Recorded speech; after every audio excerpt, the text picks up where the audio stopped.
Bueno, vamos a continuar, ¿no? Mm, Vamos a estar abriendo el material pertinente, esperando un par de minutitos a que se nos conecten los compañeros.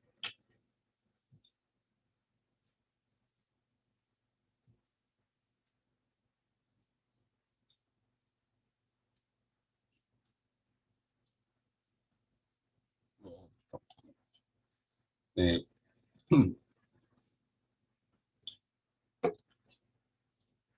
bueno, vamos a continuar, pero vamos a esperar primero un par de minutitos a que se nos unan unos cuantos compañeros más, o que se nos conecten por lo menos. Eh, ya estábamos viendo, a ver, bueno, seguiremos, creo, porque está medio largo el tema. El, Habíamos visto los alcances, ¿no? Ahí nos habíamos quedado. Los negocios jurídicos eh, en los que participa o los que supervisa la notaría de gobierno, de los que toma registro y protocoliza, ¿verdad? Y archiva sus documentos más importantes, ¿no? Entonces, solamente aquellos negocios jurídicos que tengan que ser protocolizados y que una de las partes intervinientes sea el, eh, una institución pública o el gobierno central, departamental o municipal, ¿verdad? ¿Y qué son negocios de las instituciones públicas? Todos los contratos, ¿verdad? Que personas individuales o colectivas suscribiesen con las entidades del Estado comprendidas en el artículo 3 de la 1178, ¿no? Entonces son instituciones públicas, niveles de gobierno, ¿verdad? También empresas públicas. Y deben protocolizarse obligatoriamente de forma exclusiva en las materias de gobierno. Entonces eso está señalado por ley, ¿verdad? No puede ir, ni aunque tenga la voluntad del gobernador o la gobernadora, a una notaría de fe pública que no sea la notaría del gobierno para los temas de la gobernación, ¿no? Para temas personales, la gobernadora puede ir a la notaría de fe pública de su elección. Ahora, en cuanto al alcance, ¿no? No se olvide volver a poner, por favor, su nombre en el chat grupal.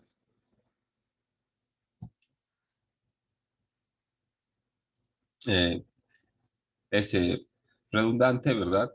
Al señalar que eh, las notarías de gobierno ejercen servicio notarial de los hechos, actos y negocios en los que intervengan entidades del nivel central del Estado o entidades autónomas de su jurisdicción.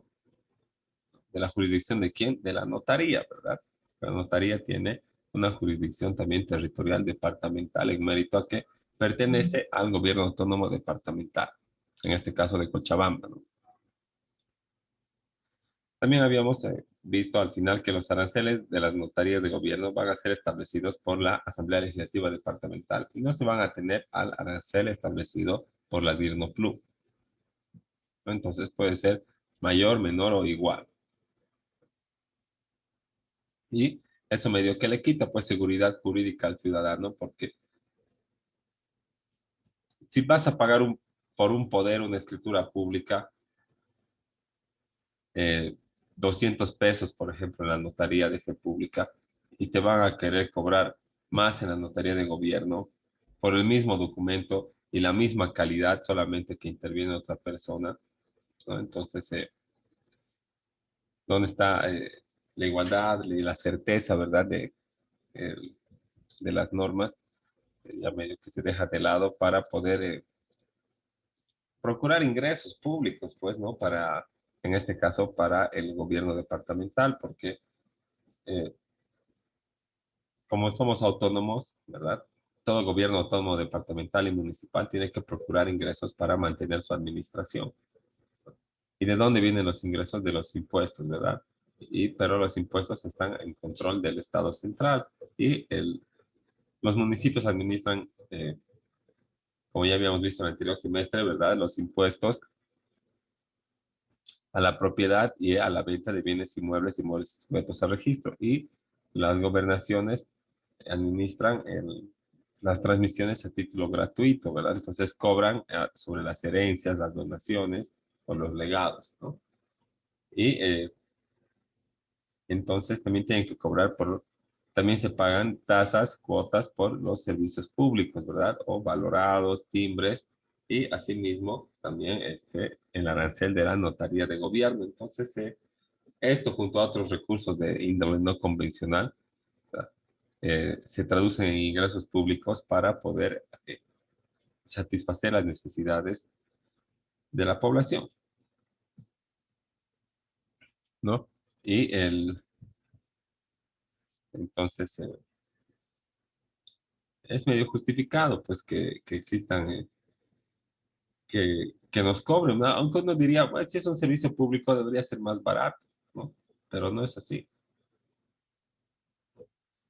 Que lo que están haciendo es procurar ingresos públicos para el Estado o para atender las necesidades de la población, en este caso del departamento.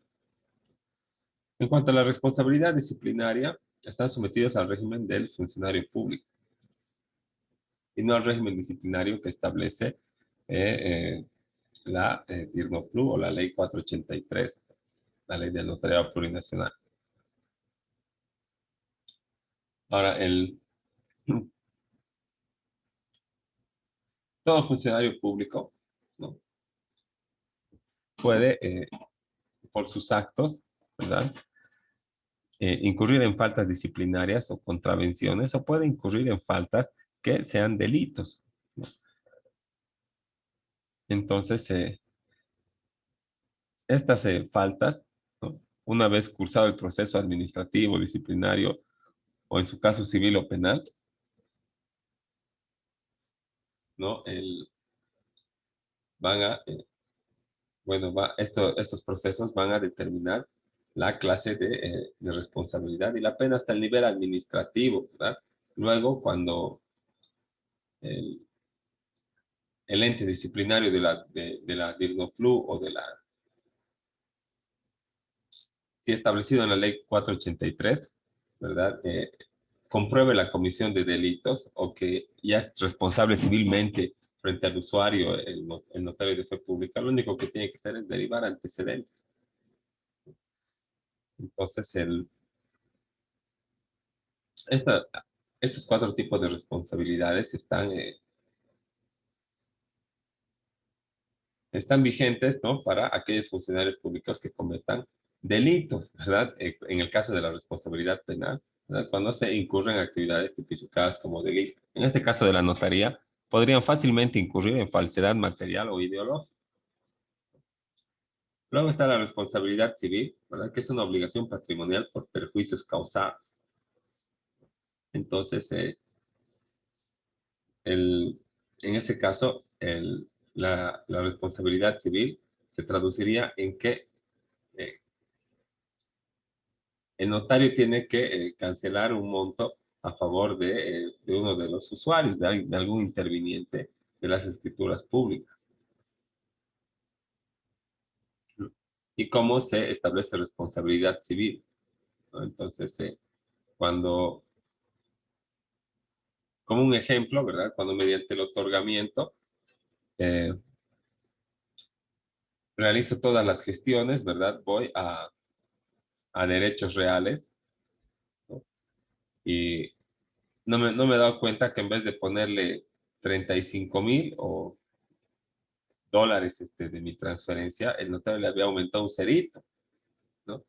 Y he cancelado todo, se ha inscrito en derechos reales y el funcionario de derechos reales ha calculado bien porque así está la escritura pública. Pero cuando yo he ido a revisar, porque me he sorprendido del monto, ¿verdad?, que he pagado, he ido a la notaría, he ido a revisar la minuta y se había equivocado el notario, ¿verdad? Entonces, ¿qué ha pasado? O el notario tiene que hacerse devolver con derechos reales, pero, o en su caso, me tiene que devolver de su propia plata. Responsabilidad civil, obligación patrimonial, no es como la comisión de un delito que deriva en una pena privativa de libertad, ¿verdad?, en una condición personal, sino que lo único es una obligación patrimonial por los perjuicios causados, ¿verdad? Entonces no hay cárceles por deudas, ¿verdad?, por obligaciones patrimoniales. No, sí hay por estafa, digamos, porque eso ya es un delito que está en el Código Penal, ¿no? Sí hay también por obligaciones patrimoniales ante la aduana, ¿no? El contrabando, ante el ante la renta o el fisco, ¿verdad? Cuando tus deudas ya sobrepasan un monto X de UFBs, ¿no? Pero eh, por lo general esta responsabilidad civil no acarrea pues una pena privativa de libertad. No está la responsabilidad administrativa y son por infracciones a normas administrativas nada más, ¿no? No tiene nada que ver con los delitos o las obligaciones tipificadas en el Código Penal o en el Código Civil, ¿no? Entonces, sus sanciones son también así administrativas, ¿verdad? No, no llega a ser un juicio o no llega a la jurisdicción ordinaria, ¿verdad? Se queda en la jurisdicción administrativa, ¿no? Y luego está la responsabilidad disciplinaria, que es ante el superior jerárquico, ¿verdad? Por una acción u omisión que entorpezca el normal funcionamiento de una entidad. Por eso te responsabilizan eh, en términos disciplinarios, ¿no? Entonces, a todas estas responsabilidades o tipos, clases de responsabilidades se enfrenta el, eh, el notario de gobierno y el notario consular, ¿verdad?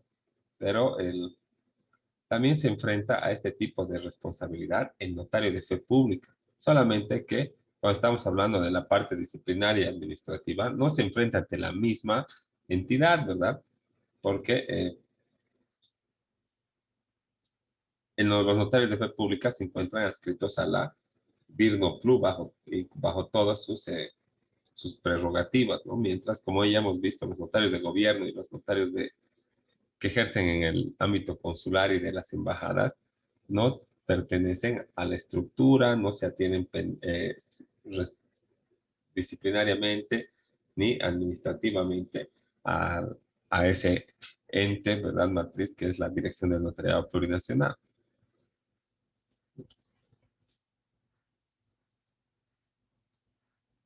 Eh, Como una observación, ¿no? Ya esto les había comentado, que el artículo 4 de la Ley del Notariado Plurinacional señala que el notariado está integrado por los notarios de fe pública y de gobierno, ¿no? Pero los notarios de gobierno ni forman parte de la carrera notarial, ¿verdad? No responden disciplinariamente a la DIRNOPLUS ni administrativamente, ¿no? Entonces,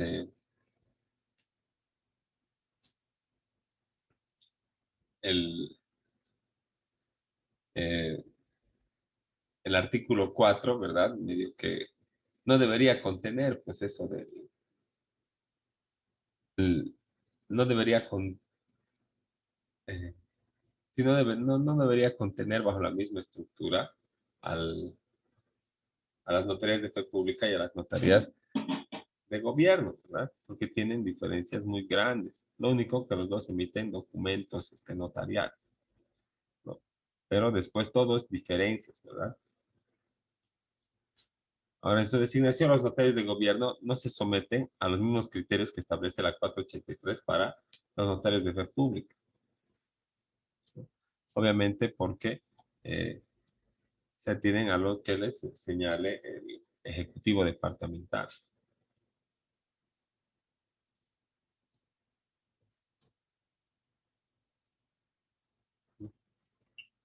Eso en cuanto a las notarías de gobierno, ¿no? Ahora, en cuanto al servicio notarial en las oficinas consulares, ¿verdad?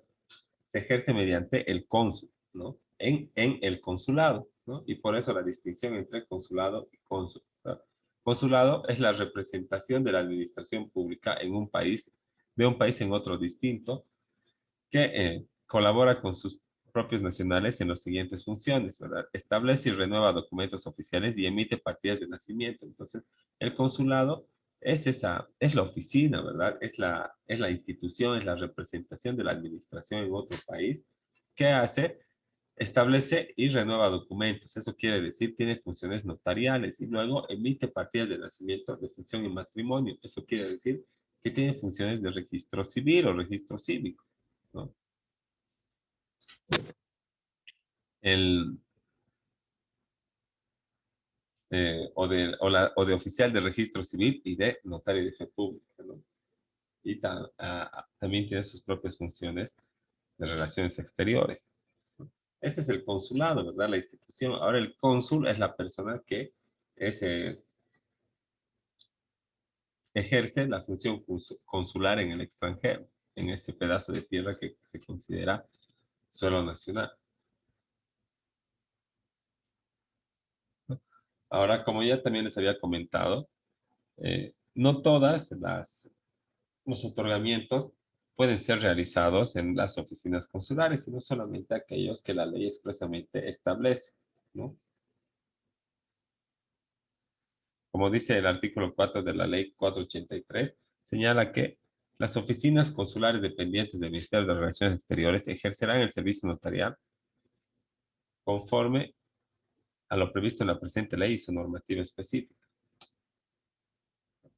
Entonces, eh, no pertenecen, ¿verdad? Administrativamente, disciplinariamente, ni responden, pero ¿qué dice? Que cuando ejercen el servicio notarial, van a hacerlo de acuerdo a lo previsto en la presente ley. Entonces, nos vamos a copiar qué tiene el encabezado, qué tiene que llevar el cuerpo, qué tiene que llevar la conclusión, ¿no? Y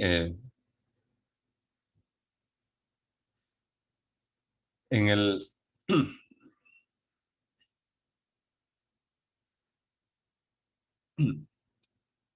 Entonces, se aplica la 483 solamente para la elaboración, ¿verdad?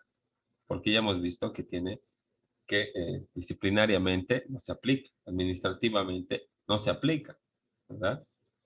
Y funcionalmente, ¿verdad? En cuanto a la estructura, tampoco aplican, solamente están ahí de nombre. Ahora, en la ley 465 del Ministerio de Relaciones Exteriores, eh, le otorga, ¿verdad? O ratifica las facultades que establece para el servicio notarial en las oficinas consulares la ley del notariado plurinacional y señala esta ley del Ministerio de Relaciones Exteriores, la ley 465, en su artículo 4, que dice misión institucional y atribuciones de la máxima autoridad ejecutiva. ¿Quién es la máxima autoridad ejecutiva del ministerio? El ministro, ¿verdad? De Relaciones Exteriores.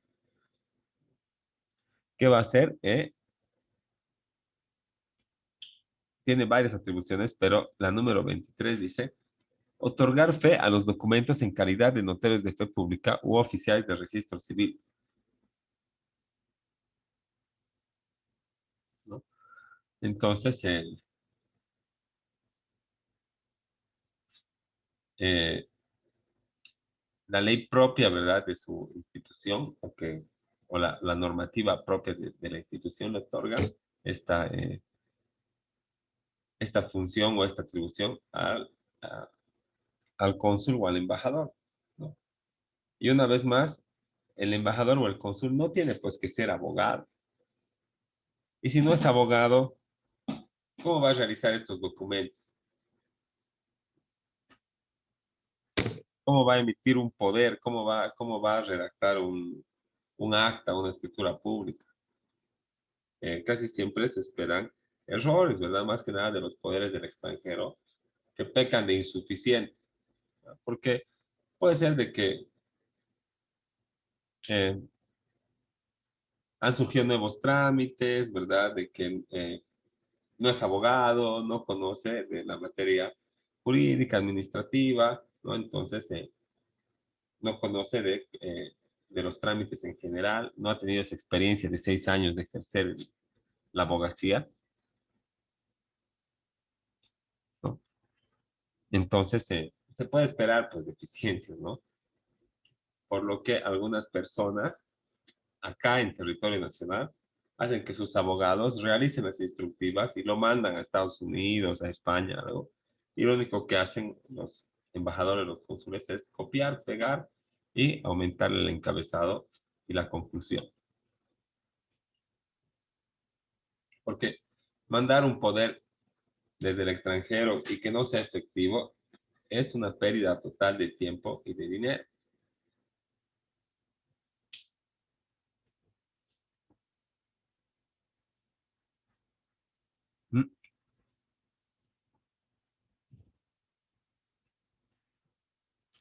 Y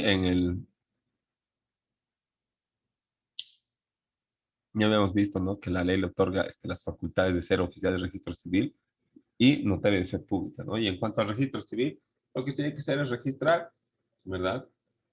Eh, los nacimientos, matrimonios y defunciones.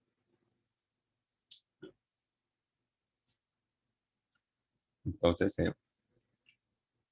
y también emite certificados, así que cumple varias funciones el servidor consular o el embajador, ¿no?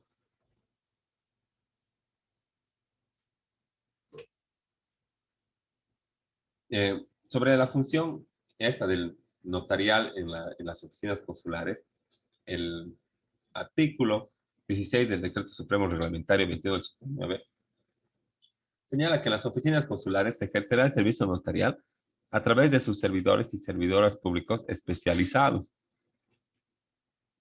¿Especializados en qué si no tienen que ser abogados? ¿No?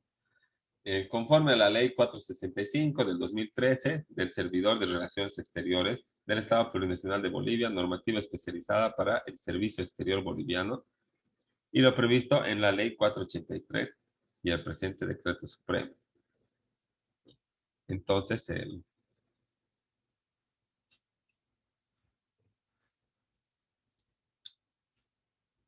este servicio consular, ¿verdad?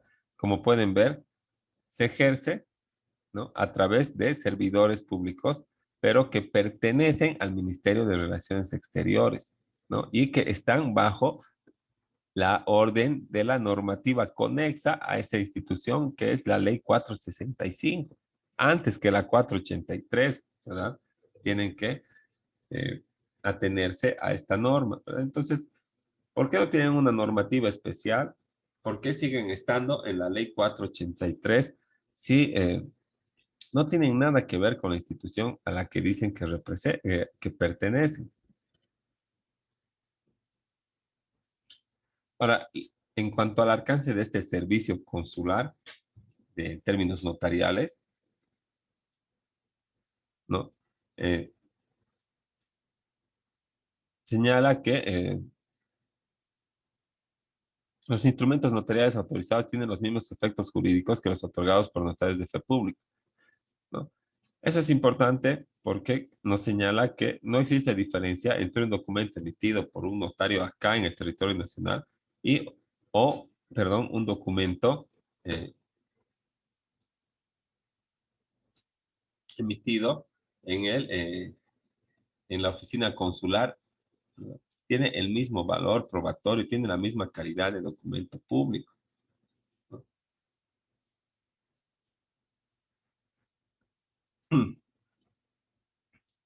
Solamente que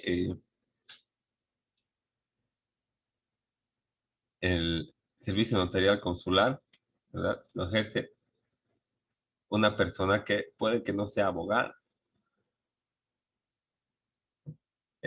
Nada más eso, ¿verdad? Existe la posibilidad de errores. Y están limitados también en el número de trámites que pueden ejercer, ¿no? Aunque, como ya hemos señalado, y la ley igual, tiene los mismos efectos jurídicos, ¿no? Entonces, si me mandan de allá un poder para que se lo alquile la casa a mi hermano, digamos, me manda un poder de España, es igual que me mande el poder a que si yo le haga venir y le lleve a la notaría de mi confianza y le haga firmar y luego se vaya.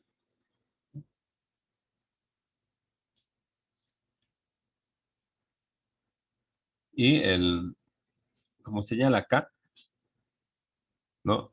No son aplicables los artículos 11, 12, 13, 14, 15, 16, 17, 19. Si vemos el 12, ese es uno de los más importantes, ¿verdad?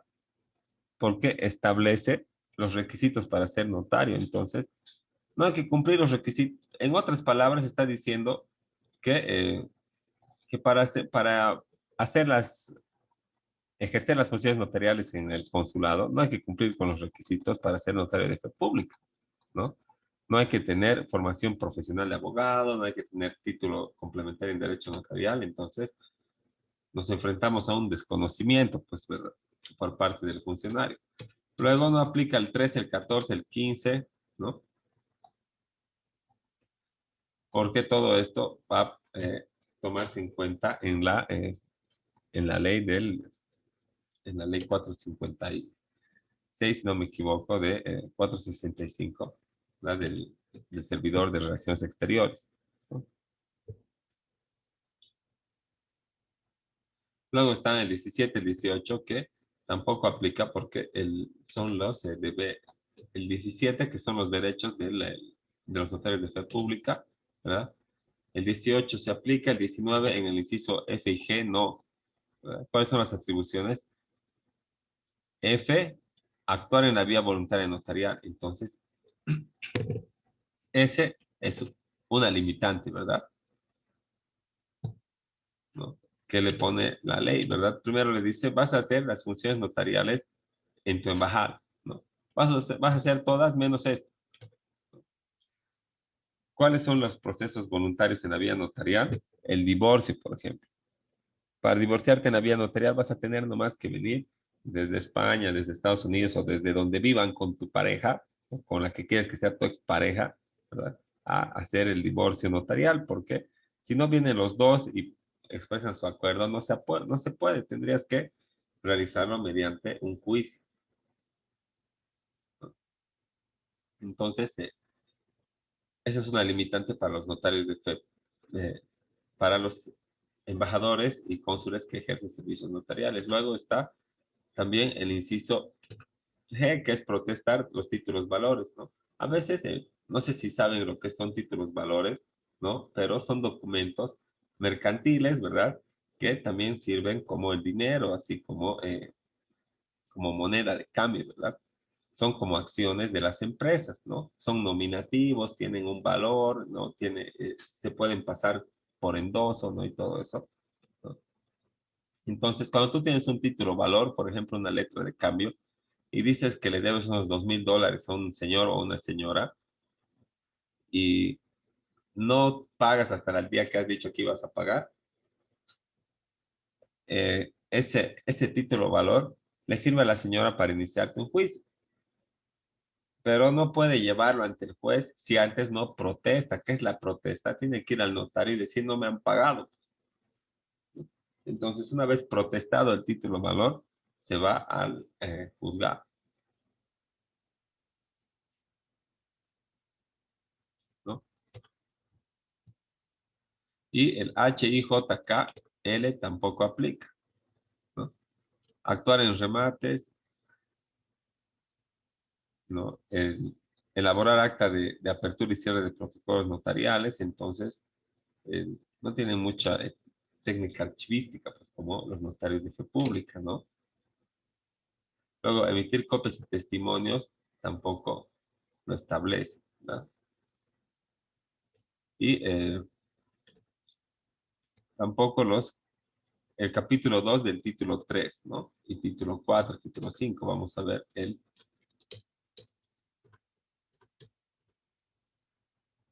esos son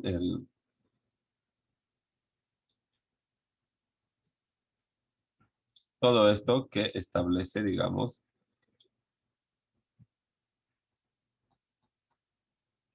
el, el alcance del servicio notarial dentro del territorio nacional. Entonces eso tampoco aplica, ¿verdad?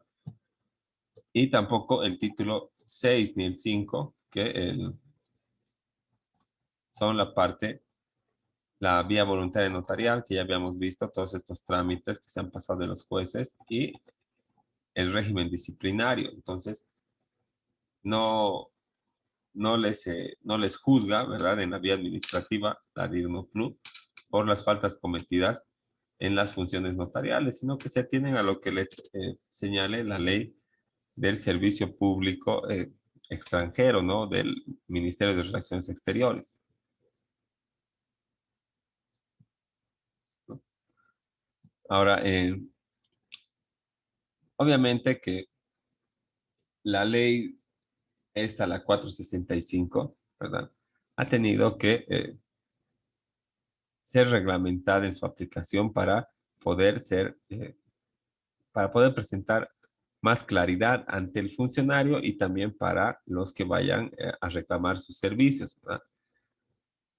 Y el reglamento consular, en su artículo 54, señala que los deberes notariales de los funcionarios consulares son entender los instrumentos públicos sujetándose estrictamente a las instrucciones escritas. ¿Qué quiere decir eso? Transcriptor, ¿no?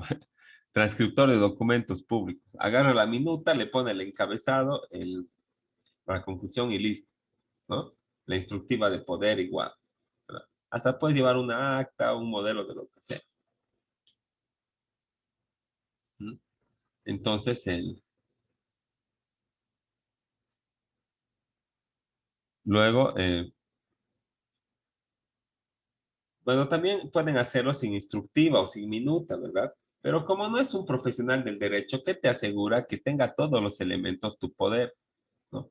Siempre estamos aquí pataleando con poderes que llegan del extranjero porque son insuficientes, porque no tiene expresamente establecida la función que nos piden en las instituciones, ¿no? ¿Y qué tenemos que hacer? Volver a mandar, pues esta vez mandar una instructiva, otra vez tienen que ir al embajador o al consulado y de nuevo mandar el poder, pérdida de tiempo y de dinero, ¿no? Ahora, si fuera abogado 6 años como los demás, podría asesorar de mejor manera a los usuarios o a sus usuarios.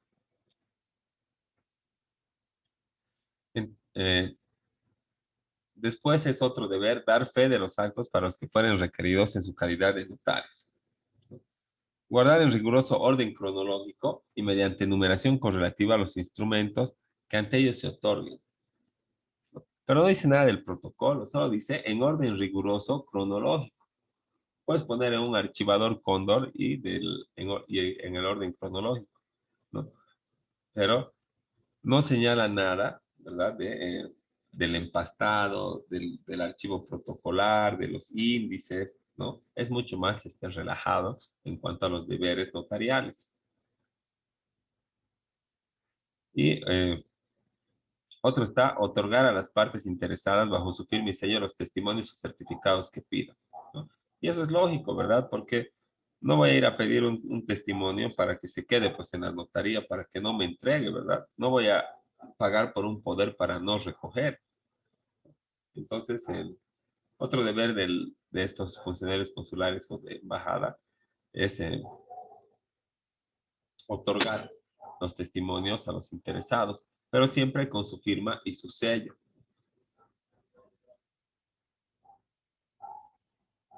Como hemos podido ver, ¿verdad? Eh, las escrituras públicas eh, ¿dónde está? Tienen siempre sello, ¿verdad? Sello notarial, sello de la notaría, rúbrica y firma del notario y sello del notario, ¿verdad? Entonces, como nos señala acá, ¿verdad? Debe otorgar bajo su firma y sello los testimonios, ¿no? No puede otorgar solamente con este o no puede otorgar en blanco y además tiene que tener sello seco, no solamente los sellos a colores, ¿no? Y recién puede decirse que está totalmente autorizado el documento, ¿no? Entonces, otorgar bajo su firma y sello los testimonios o certificados. Y como los interesados a veces no están al tanto de que todas las hojas tienen que tener el sello redondo y al último el sello del notario más su firma y además tiene que tener el sello seco. Uno recoge tal vez sin sello seco, ¿verdad? Tal vez con una sola firma. Y luego llega aquí el documento y dice, no, pero si falta aquí firma, te falta tu sello seco, te falta acá el sello de la notaría y ¿qué tienes que hacer? Volver a mandar para que te lo reenvíen, ¿no? Y dice con estricta sujeción, ¿verdad? Otorgar a las partes interesadas bajo su firme y sello los testimonios con estricta sujeción al arancel consular vigente, ¿no? Entonces no pueden establecer mayores costos que los que les establezca el arancel. A eso se refiere el artículo 54 del reglamento consular. Y bueno, de nuevo ya se nos va a acabar el tiempo, ¿verdad? Eh, quería hablarles un poquito del examen. Creo que hasta el tema va, como ya nuestro examen es verdad la siguiente semana en día jueves, ¿no? Y solo tendríamos la clase del lunes, ¿no? Eh, entonces tendría que entrar hasta el tema 5, ¿verdad? Este tema lo dejamos de lado, ya no vamos a dar tarea para estas semanas de exámenes. Y, eh, ¿qué más les quería comentar? Creo que se me ha ido. Sí, eso, ¿no? Del tema 1 al 5 tienen las diapositivas y el apoyo del libro que se les ha dejado. También, si quieren ampliar más, tienen los documentos de Word. Todas las preguntas van a ser de ahí, de las lecciones que se han avanzado y las van a tener la ley, en las diapositivas y en los documentos, ¿no? Entonces, no hay donde perderse. Del tema 6 para adelante va a ser para el segundo parcial y ya también la parte práctica, ¿no? El, los exámenes van a ser del mismo formato que el anterior semestre, con la misma escala de tiempo, ¿verdad? 20 preguntas, unos 45 minutos a 1 hora, dentro del horario de las clases, ¿no? Va a estar habilitado el examen de 6:30 a 8 en punto y van a tener dentro de ese lapso de tiempo los 45 minutos para poder dar el examen, ¿no? Vale decir que si alguien empieza a dar su examen 8 menos 10, va a tener 10 minutos nomás, pues, ¿no? A menos que sea una falla técnica comprobable. Y no sé si tienen alguna duda al respecto o hasta aquí, o algún comentario, algún consejo también para el examen. Todo, les escuchamos nomás.